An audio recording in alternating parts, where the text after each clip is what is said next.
वो अभी भी पहुंच रहे हैं। दूसरी, हमने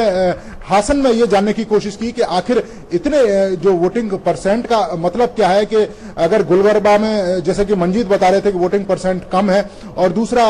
बेंगलुरु में अनुज ने भी बताया था कि उतनी तेजी से मतदान नहीं हुआ जैसे कि उम्मीद लगाई जा रही थी। लेकिन हासन की जनता ये कह रही है कि वो अपनी वोटिंग को लेकर काफी अवेयर है और यही कारण है कि अपनी बात मतदाताओं तक पहुंचाने के लिए, अपनी बात जो उम्मीदवार हैं उन तक पहुंचाने के लिए वो मतदान केंद्रों पर पहुंच रही है। दूसरी सबसे बड़ी बात है कि जिन लोगों से मैंने बातचीत की, आपने सुना होगा, उनमें ज्यादातर जो लोग हैं वो इस बात को कह रहे हैं कि वो ऐसा नेता चाहते हैं कि जो अमन चैन शांति चाहे, ऐसा नेता चाहते हैं जो गरीब और अमीर को एक निगाह से देखे। यानी कि यहां पर जो जनता है वो ऐसी अप्रत्याशित डिमांड नहीं कर रही है कि उनको बहुत बड़ी इंडस्ट्री चाहिए या रोजगार चाहिए। वो चाहती है कि सबसे पहले शांति स्थापित हो, इसके अलावा ऐसा लीडर उनके सामने आए जो सबको एक निगाह से देखे, उसके बाद विकास के जो काम है वो निश्चित तौर पर अपने आप ही आगे बढ़ जाएंगे। दूसरी सबसे बड़ी बात है कि चुनाव आयोग का भी कहीं ना कहीं हमें इस बात का जिक्र जरूर करना होगा कि चुनाव आयोग ने जिस तरीके से काम किए हैं उसका जो असर है वो हासन में दिखाई दे रहा है। जनता निकलकर मतदान केंद्रों पर आ रही है, क्योंकि